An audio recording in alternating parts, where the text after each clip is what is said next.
Welcome to Section 420, Talkin Yankees. In this episode, we'll be joined by Jeremy Frank. Now, he's known on Twitter for posting random baseball stats and gotten very popular doing it. He's also the founder of Diamond Digest and has co-authored 2 books, Hidden Ball Trick, the baseball statistics you never thought to look for. Hey, Jeremy, appreciate you coming on to the show. Yeah, man, thanks for having me on. Hope you're doing okay. Yep, doing all right, in those crazy times, but it's a good thing about baseball, at least gets our minds off it, what's going on with the virus and everything else. Let's just get into your background in terms of where you grew up, your passion for baseball and stats, like where that all come from. Yeah, so I grew up in Buffalo Grove, Illinois. I still live there, not when I'm not at school. My mom's a big Cubs fan. My dad is a big White Sox fan. So we always had that interesting dynamic in our household. Both of them are pretty big baseball fans, as well as like my extended family. Like my mom's entire family is big Cubs fans, and my dad's entire family Sox fans. I'm sure it's similar in New York with that the Yankees Mets kind of thing. They're not like necessarily rivals, but at the same time, like there's always like that dynamic between like a lot of my friends are White Sox fans, even though Buffalo Grove is a north suburb of Chicago. So there are generally more Cubs fans over here. But like I don't root against the Sox. A lot of my friends do, but I've gone to enough Sox games with my dad that I can appreciate them. In the background, I know you can see the video. I don't know if people listening can or not, but I actually went to Mark Burley's perfect game in 2009, which was super cool. It was the first game I kept score at. So that's kind of, I would say, one of the reasons I kind of really got into like baseball stats kind of thing. Like that was just a really cool, like lucky moment that I was able to be at. And it really got me to appreciate, like I didn't, at the time I was 8 years old, so I didn't really appreciate it, I guess, as much as I would if I went to that kind of game today. But it was still really cool to hear about the historical significance of that event. And I think that's kind of how my account is kind of morphed into. I started my Twitter account, like you mentioned, MLB Random Stats. I think it was in 2015. So I was a freshman in high school. And the way I kind of just tweet is just like kind of trying to find interesting things about things that, or trying to find interesting tidbits about things that may not have been super interesting to like the person just watching the game and not really looking too deep into it. Because I think if you look hard enough, I think every baseball game has something interesting that happens into it. And I think what my account tries to do is just try and find that thing for a lot of different games. So people, I mean, I think one thing that people appreciate about my account is they can go to a baseball game and then ask me about something interesting that happened in it. And even if it was just some random 4-2 game with not too much excitement, like maybe it was close in the 7th inning or whatever. But there's always something that you can find that happened in a game that may have been the first time in 20 years that such a thing happened. You just got to look for it. So I've gotten really good at kind of finding those interesting tidbits and posting them on my Twitter account. I've gotten much better over the last 5 years since I've had the account. And yeah, like you mentioned, I authored 2 books. The third one is in the works right now. But essentially, so it's called Hidden Ball Trick, the baseball stats you never thought to look for. And the first volume goes from 1876 to 1919, which is the Deadball Era. And then the second volume, which, like you said, just came out, covers the first half of the Live Ball Era, which goes from 1920 until 1969. And basically, what the book covers is, it pretty much is like if I and my co-author Jim Passon, if we were both around in the years that we're talking about, like what would we be tweeting about? So pretty much it's kind of just like a list of stats, a list of interesting things that happen. It's not like a novel. It's not, you're not gonna be able to read it all in one sitting. It's just a lot of interesting stats, stuff that like pretty much 280 characters or less, the most interesting things we can find for each season. So it's kind of like kind of similar to my Twitter account. It's just much more organized because my Twitter account is MLB Random Stats. It's really just all over the place. Just whatever I come up with, I kind of put out there.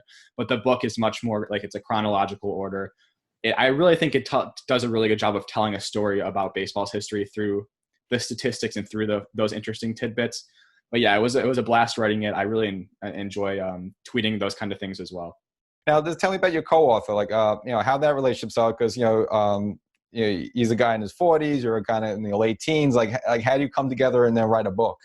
Yeah, so it's funny. He's actually a big Yankees fan, so he'd probably be better suited for this than I would because I'm not a Yankees guy. But so he lives in Tacoma, Washington, which is pretty much as far away from New York City as you can get. But he just I met him through Twitter probably a few years ago. He runs a very similar account to me, just tweeting out just interesting baseball stats he comes across. So it was kind of a good fit for sure. We started talking probably like 3 or 4 years ago, and we really like became good friends. I met up with him a couple years ago. He came into Chicago. We went to a couple Cubs games and a couple White Sox games, which was super fun. And like one day we kind of just like thought about like, hey, like wouldn't it be really cool if we like could work on like a big project together? And like really a logical thing to do would be, I guess, to write a book. I mean, definitely like I don't know how we came up with it. It just kind of like was a random kind of thing, but I'm really glad that we decided to do it because it's been a lot of fun working with him. And even though we don't live like close to each other, we don't root for the same teams, and it's kind of hard to coordinate time zones because he's on the West Coast, I'm in Chicago, and his like work schedule is just like really wonky. Like he works a lot like overnight and stuff, so it's really hard to coordinate times. But when we can get on together and work on it, it's really a good time. All right, now Volume 1 actually came out a year ago of Hidden Ball Trick. Now, from there, you kind of go from like basically the birth of the game in terms of like 1876 up to 1919, what they call the Deadball Era. So, I mean, obviously, you're going into this, like, how do you do your research? Where do you find all the information to put a book together? And it's such like a long time ago with this, probably, not as much as stuff as you could find about the 40s and 60s and 70s.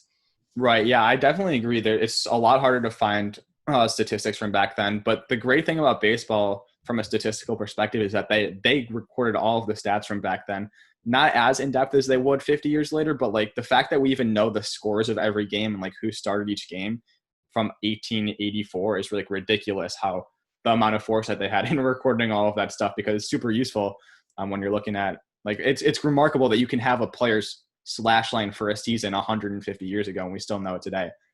But it was a lot of reading. We learned so much while writing this book. I mean, neither Jim or me are like huge experts on the Deadball Era. I'm sure there are so many people that know a lot more about it than we do, but we learned so much. We read a lot of different sources about what was going on and tried to encapsulate those really interesting storylines and kind of just put them into like a number format, like kind of things you'd see from my Twitter account or Jim's Twitter account. But I really think that the first book specifically is really interesting because baseball was so different back then. Like the way it was played, the stats are so different. I mean, there was one guy in like 18, I don't know the year off the top of my head, but he started every game for his team and he pitched every inning over the course of the entire season. Like that would never happen. And like, it's just so different.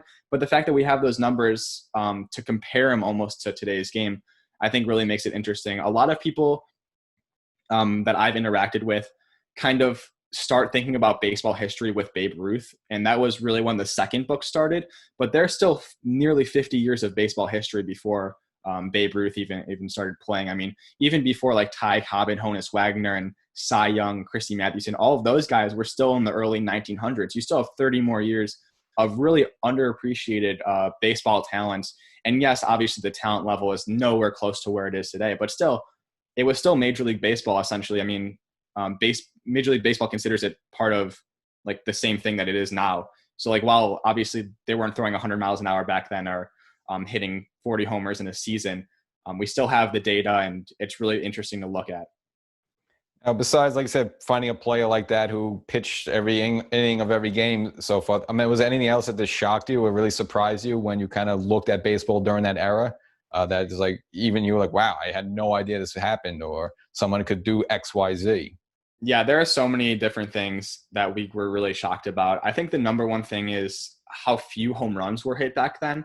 I mean, like, I think that's the reason we kind of think about baseball history, like really starting with Babe Ruth. Like that's really when it became popular in America, and it became popular because he hit so many home runs. I mean, he broke the home run record like 4 years in a row, but it's really crazy to see how few homers, like just how different the game was. I mean, there were very few strikeouts, very few walks, very few homers for the most part, just the polar opposite of what it is today. So just looking at these numbers where a guy is hitting like 400, but also only hitting 3 home runs and striking out 8 times in the entire season is like mind boggling, because those aren't even video game numbers. Like that's just unrealistic for even a video game at this point, because the game has just changed so much. But I think it makes it really fun to look at because there are so many guys who a lot of people have never heard of that were, I mean, if it weren't for them in the 1880s, 1890s, baseball probably wouldn't be around today. Now, again, you touch upon Babe Ruth and Ty Cobb a little bit. I guess now statistically, they're both kind of, put up awesome stats, but for different reasons. But let's say you're a GM or someone, you're an owner, and you only draft one of those guys, Ty Cobb or Babe Ruth. who would you take? Do you think that would, be able to give you the most wins? So what's more important, like kind of the home runs and the batting average, or something like Ty Cobb with a supreme batting average, a lot of hits, and kind of like stealing bases? It's really funny you asked that question because the public opinion for that question has really shifted since they retired. Like once Babe Ruth retired, Ty Cobb was still seen as the best player of all time. It took another decade or two after Ruth retired for people to realize that Ruth was the better player. Like you can look at the first Hall of Fame, the first time the Hall of Fame held its voting, Ty Cobb got more votes than Babe Ruth did. And the reason neither of them were unanimous was because they had to cover 50 years of baseball history on one ballot. So it was kind of a strategic voting in that way. But Ty Cobb was the consensus best player in baseball history when Babe Ruth retired. I think myself and most other people at this point would look at Ruth as better overall player, and he pitched, which is just, I mean, he had like an ERA like the same as Clayton Kershaw or similar to it when you like adjust for his era that he was pitching in. And yes, the quality of talent was nowhere near where it is now, but Ty Cobb, similar story to him, like he didn't face the modern guys, but I think I would take Babe Ruth. I think overall as a hitter, he was better. He still did hit for average. His batting averages weren't too shabby. Yes, Ty Cobb does have the best batting average of all time, but Babe Ruth hitting like 59 homers in a season when no one else was even hitting 20. I think that in comparison to his era is just the most dominant player I think we've ever seen. Gotcha. No, I totally agree. Now, you write the first book, it's volume 1. I mean, did you write that knowing there was going to be a volume 2, or you just kind of left it open and say, hey, look, if we'll do it, we'll do it. If not, we'll just do the one book? Yeah, so our original plan was actually to have all 3 books in one book, but we realized we got to around 1940 and we realized it was going to be way too long to be able to fit in one book and be able to like just make sense logically. Like if we could have really done it and had like an 800 page book and sold it for like $35, but I feel like the better business decision was just to split it up, release them a year apart from each other, just so people have the time to like let it all sink in and have a more reasonable price for each of the 3 books. So we actually, we wrote through pretty much 1940, 1945 all in one sitting. And then we realized like, we got to split this up. This is going to be way too long, because as we were going on, there's more data becoming available. The chapters were becoming longer and longer with more teams as well. So we realized like, there's no way this is going to work out in one book, and it wouldn't be a very good product. We'd have to cut a lot of stuff out to even make it like a holdable book. So we went back and we're like, okay, let's just try and work on refining the first, like the Deadball Era, make it one book. And then once that was done, we went back and just kind of worked on the second book as like once the first book was released. So we kind of just picked up where we left off in 1940 and did the next 30 years and then when we did that, we realized it was going to be 3. So we didn't go any further than 1969. Now, a little after, like let's say around World War II, a little after, wasn't it like another little Deadball era? It seemed like, maybe because of the war or just in general. I mean, it seemed like there was another dip, at least in those big bopping home runs of the 20s and 30s. Yeah. So it's really interesting to look at baseball history through that kind of lens, because World War II, the talent level, like once all of the stars, pretty much most of the good baseball players went off to serve war. Ted Williams left. I mean, he was the best player of his time, and so many other players left. So there was a huge need for talent, and they didn't fill it very well, where the players were just not as good. So I believe the offense was down in like the early 40s, and as well, we even saw it in the late 1960s, which is when the second book comes to a conclusion. They actually like Bob Gibson's 1968 season, like 1968 is like known for being extremely pitcher friendly. I think Gibson had like a 1.12 ERA off the top of my head. I don't know if that's exactly right, but it's like the lowest ERA in the modern era by a considerable margin, because teams, they ended up having to like make changes to like the rules after that. Like they had to lower the mound because pitchers were dominating so much. I mean, it was pretty much because of Bob Gibson that they had to make that rule change, but there was like no offense in 68. I think both MVP winners in 1968 were pitchers. I think that's correct. I don't know off the top of my head, but it was just ridiculous. The late 60s as a whole, not even just 68, but the years leading up to it really, I mean, I wouldn't put a comparison to like the 1910s with the lack of home runs, but like it was nothing that we haven't seen anything really like that since then. Gotcha. And also just in terms of, as baseball started to grow, you started getting more expansion teams.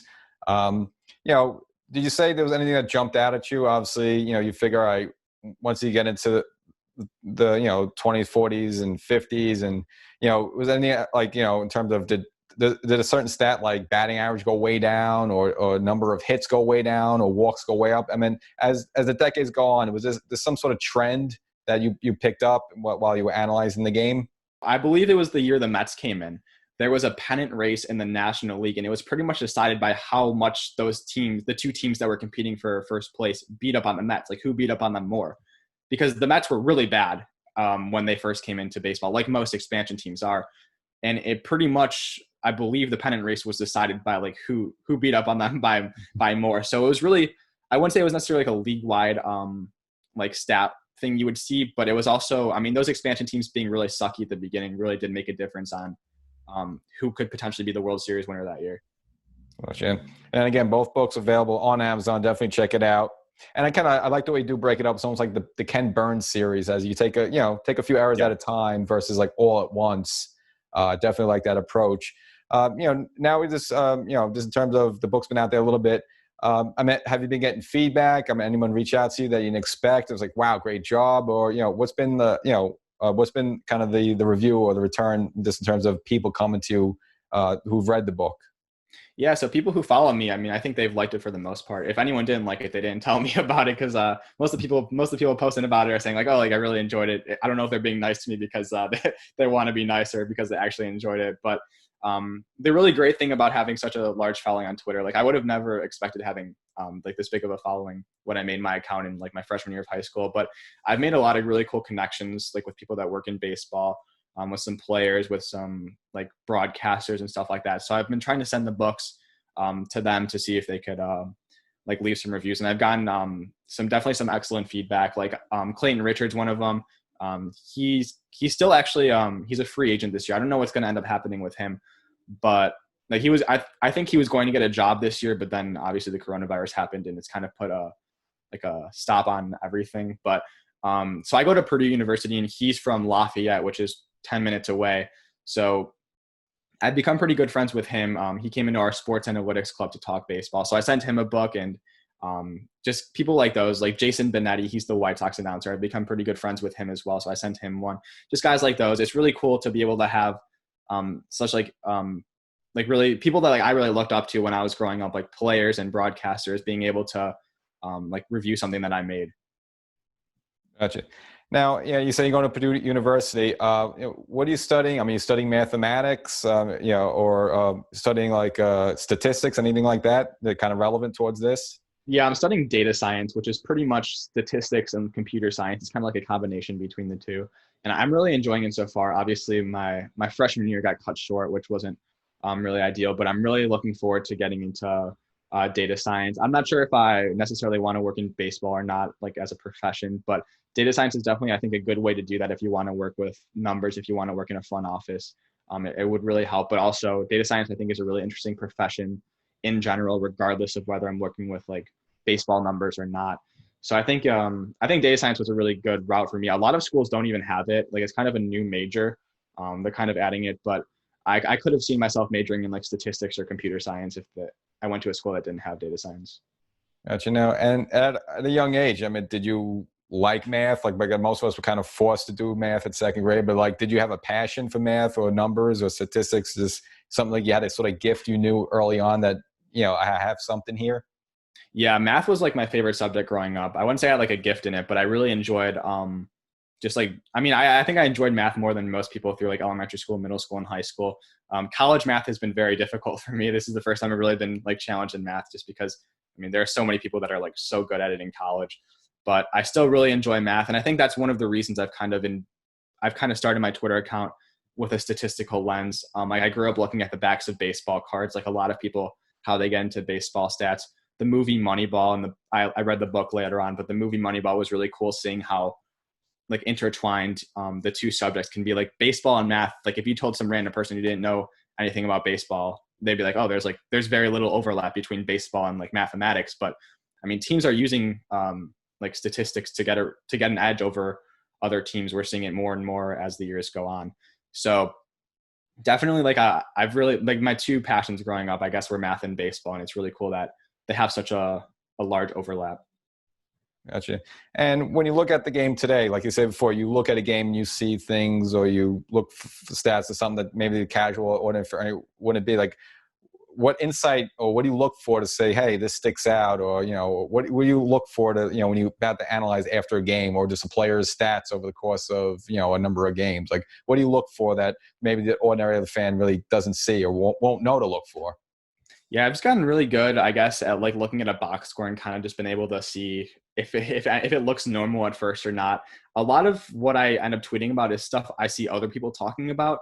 So a lot of times, like I follow a good amount of MLB fans on Twitter who are fans of pretty much every MLB team. So I can't watch every game, but I can follow along on Twitter and have a good idea of what's going on if something interesting happens because other people are talking about it. And so if some guy hits, I don't know, like 2 home runs in the same inning, I could like turn on, like I can like, maybe I'm watching the Cubs game on TV, but someone on the Yankees hits 2 home runs in an inning. I can go on my computer and look up when the last time that happened because yeah, they said something about it, but they didn't say, like, they didn't really put it in context and how relevant it was.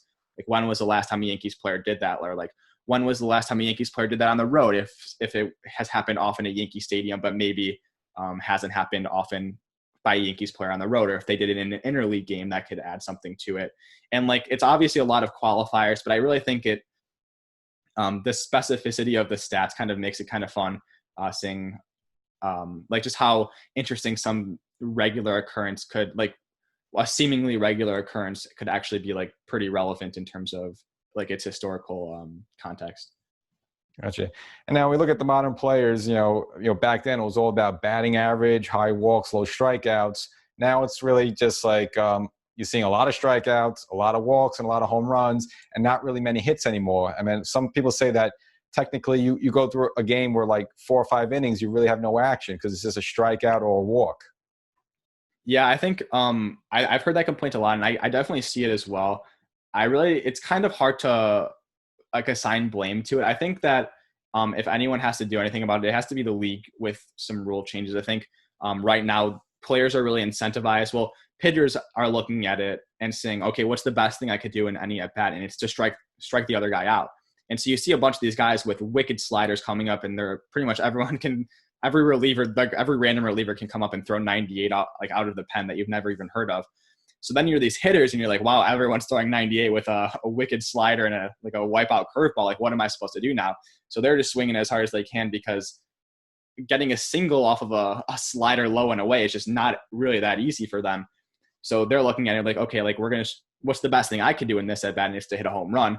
You're also seeing walk numbers go up because I think that's the easiest thing a hitter can control is just taking 4 balls instead of just like blooping something over the shortstop. That's really hard to control, those kind of bloop hits when you're facing pitchers of the quality that they are now.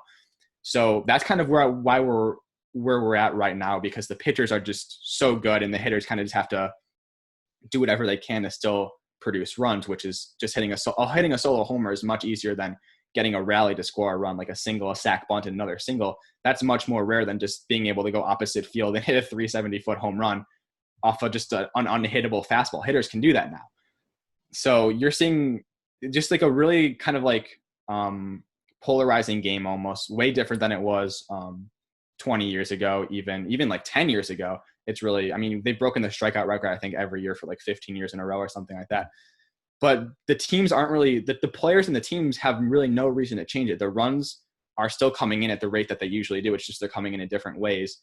So if anything is going to change, I think it really needs to come at the hands of the league, changing its incentives or like adding rule changes, like small rule changes that they think could change it a little bit. I think that the 3 batter minimum, I didn't like it at first because I thought it was kind of unnecessary. But now that I kind of think about it, it really, I think, will cut down the strikeouts a little bit because you won't have just guys, it's not even just the pitching changes taking forever. It's the fact that, I mean, all of these guys they're putting in are just the best possible pitcher that they can put for a specific batter. But when you make it so that you have to face 3 batters, the pitchers are going to be more kind of, I mean, you won't have these lefty guys that are only there to strike out lefties. You're going to have to make it so they really have to be good against everyone. They'll have to be more well-rounded, which I think will in turn see the same thing come with hitters because you'll probably see less platooning because you won't have, I mean, it's kind of just all kind of like a balancing game. And I think once the league steps in just a little bit with small rule changes, I think we'll be able to see some some fixes. We'll see some more singles. We'll see fewer home runs, stuff like that. No, yeah, it's definitely a good point. Like I'm against the three batter minimum discourse. I understand that aspect, and I would be for that. I just don't want to like a pitcher. I just think it's like a pitcher to go out there and start throwing and maybe gets hurt because he doesn't have it, but he's forced to face three batters and you can't yank him out. So I'm just more concerned about the health, but that is a good point. Like the Yankees, they just bring out these guys in 6th, 7th, 8th, 9th inning. It's lethal. You can't even touch them because it is untouchable. But if they have to all face three batters, there'll probably be hits. You'll see more hits and singles. Exactly. Yeah. And like people have been saying that they should like ban the shift and things like that. That's one of the things I disagree with. I think banning the shift would actually make it even worse. I think if you ban the shift, if you think about it, like I know this is kind of like a rant, but banning the shift would reward the guys because the shift, if you think about it, the shift is really hurting those lefty power guys. Those guys like Joey Gallo, those guys like Anthony Rizzo, just guys like who hit for a lot of pop, and they may hit for a high average too, but you see them pulling the ball a lot. You see them hitting for a lot of home runs, and they pull the ball a lot. So if you get rid of the shift, you're really rewarding them for hitting for so much power. And you're basically saying, okay, you can pull it as much as you want now, and they can't really do anything about it. I think the shift, eventually we'll see guys starting to go to be more spray hitters because they realize they can get these free hits off of the shift. So I think we're kind of in a point where, like right now, the shift is taking away a lot of hits from these lefty guys who really only pull the ball. But I think we'll kind of start seeing a shift back towards more spray hitters, especially from lefties. I think that's kind of where if a lefty is looking at it, like what's the best way I can get better at baseball? You don't even need to go to the weight room to be able to learn. I mean, obviously it's easier said than done, but that's an easier fix than being able to hit the ball 20 feet further, just being able to hit it the other way. And then you can't get shifted on, and then you can start pulling the ball again because they can't cover everywhere. But if you're only hitting the ball in the same spot every time, generally the guys that do that hit for more power and strike out a lot. Yeah, I totally agree with you that. But, again, even though, first of all, I think it's micromanaging, manage where you can and can't put your players, and it's like, all right, what between shortstop and third and second, like where can I go? So yeah, I think they should keep the shift allowed, even though I have seen it hurt. Like for example, to see him firsthand with Yankees, like Yankees like Jason Giambi, Mark Teixeira, who used to be 300 hitters. Those their averages went down to like 230 just because they would hit in the shift all the time. Or someone like they picked up Brian McCann back in 2014, who was a pretty good hitter for the Braves, but that's kind of when the shift really was in. He dropped down to be like a 220 hitter. So but I do agree with you, even though it hurts a lot of players in terms of stats. But I don't think baseball should mandate where you're allowed to position. You should be able to put your defense wherever you want, and if they can't catch it, that's their fault. Then they should have been in the right place. Well. Jeremy, Frank, I appreciate coming on again. People can check out both your books available on Amazon, Hidden Ball Trick, as well as follow them right now at MLB Random Stats. And of course, your site, again, Diamond Digest, Diamond/Digest, with kind of, a lot of articles and podcasts about the game going on right now. But check them out. Appreciate you coming on. And okay, so I'm going to give you a very hard math problem here. Okay. Nah, you'll rock it. I can't do it.